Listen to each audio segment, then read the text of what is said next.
नमस्कार दोस्तों, आप देख रहे हैं न्यूज़ पत्रिका। बड़ी खबर आ रही है भोजपुरी इंडस्ट्री से।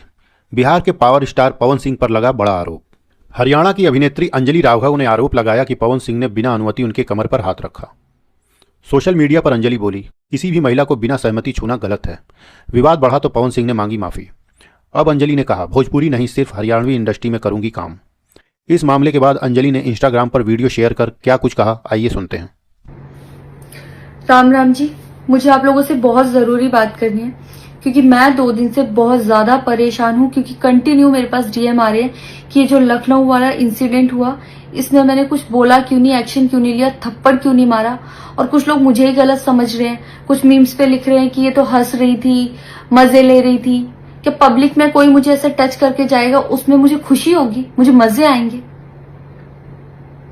सारी बात ये थी कि जब इनका सॉन्ग के लिए मेरे पास कॉल आया तो मैंने सारी चीजें क्लियर कर ली थी कि इसमें ऐसा वैसा कॉस्ट्यूम तो नहीं है, कोई डबल मीनिंग लाइन तो नहीं है और इसमें ऐसा वैसा सीन तो नहीं है। और मैं शूट पर गई, शूट पे सब कुछ नॉर्मल था, मुझे कोई प्रॉब्लम नहीं हुई। जब इन्होंने मुझे लखनऊ के इवेंट के लिए बोला तो मैंने हाँ बोल दिया क्योंकि मुझे शूट पर भी कोई प्रॉब्लम नहीं हुई थी। और जब मैं लखनऊ में गई, मैं स्टेज पर थी, मैं पब्लिक से बात करी थी, पवन सिंह जी ने मुझे बोला कि इधर कुछ लगा हुआ है। उससे थोड़ी देर पहले ही मेरी ड्रेस वो न्यू थी, साड़ी में नीचे टैग लगा रह गया था। तो मेरे दिमाग में आया कि शायद ब्लाउज का भी टैग लटक रहा होगा। मैं हंसकर उस चीज को दबा रही थी कि अगर मेरा टैग लगा भी है तो वो चीज जिस टाइम मैं पब्लिक से माइक में बात कर रही हूँ उस टाइम ना बोल के साइड में भी बोली जा सकती है, इसलिए मैं उस चीज को उस टाइम पे दबा रही थी। मैंने हंस के टाला, अवॉइड किया और फिर दोबारा बात करने लगी। वो बोले नहीं कुछ लगा है, नहीं कुछ लगा है। तो मैंने कहा नहीं लगा, वो बोले लगा हुआ है। तो मुझे लगा कि शायद ये तो मेरे को लग रहा था कि कुछ लगा है इसलिए ये बोल रहे हैं। और पर फिर भी मैंने हंस के वहां पे टाला, पब्लिक से अपनी बात कंप्लीट की।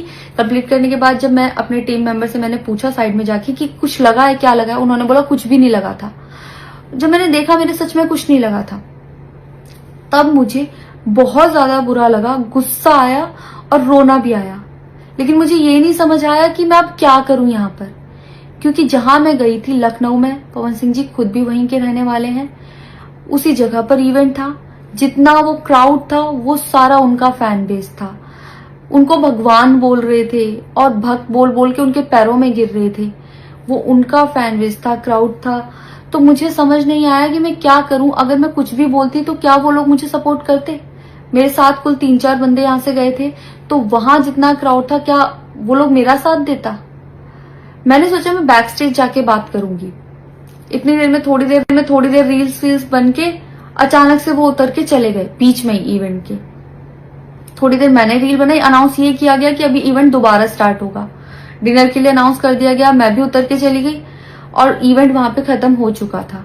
अनाउंस किया गया था सिर्फ कि दोबारा होगा।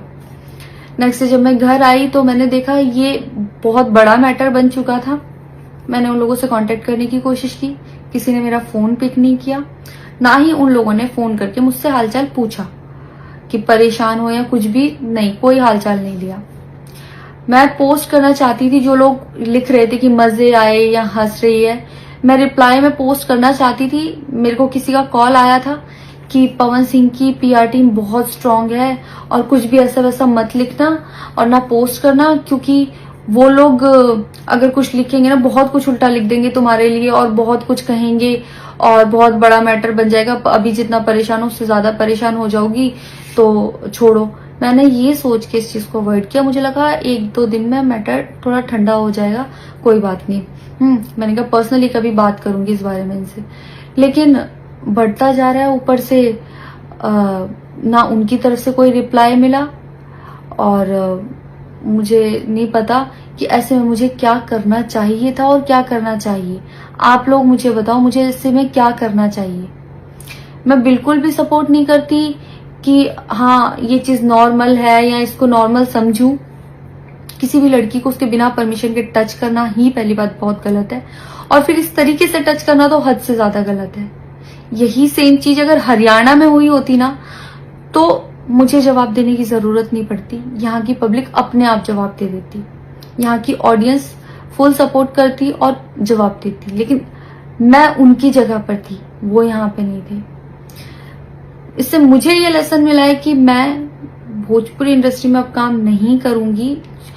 आर्टिस्ट हूं तो नई नई चीजें ट्राई करने का मन करता है कि ये भी ट्राई करूं, ये भी ट्राई करूं, ये भी ट्राई करूं। कुछ भी अलग सा आता है तो करने का मन करता है कि कुछ अलग होगा, कुछ नया ट्राई करती हूँ। और वो भी पवन सिंह जैसे सीनियर आर्टिस्ट के साथ कोलैबोरेशन थी तो हुआ कि हाँ कर लेती हूँ। होता है, अगर वो भी नहीं होते तब भी अगर कोई मेरे पास मराठी का भी प्रोजेक्ट आता तो मैं सोचती कि हाँ कुछ चेंज होगा, कुछ नया सीखने को मिलेगा, ट्राई करती हूँ। पर ये भोजपुरी में काम करने के मेरे साइड इफेक्ट थे जो मेरे साथ हुए। मैं अपने परिवार में, अपने हरियाणा में खुश हूं। मुझे नहीं करना काम भोजपुरी में। पर आप लोग मुझे जरूर बताना कि इस सिचुएशन में अगर आप होते और आप वहां पर होते तो आप उस टाइम पर क्या करते और मेरी गलती कहाँ है। जय श्री राम।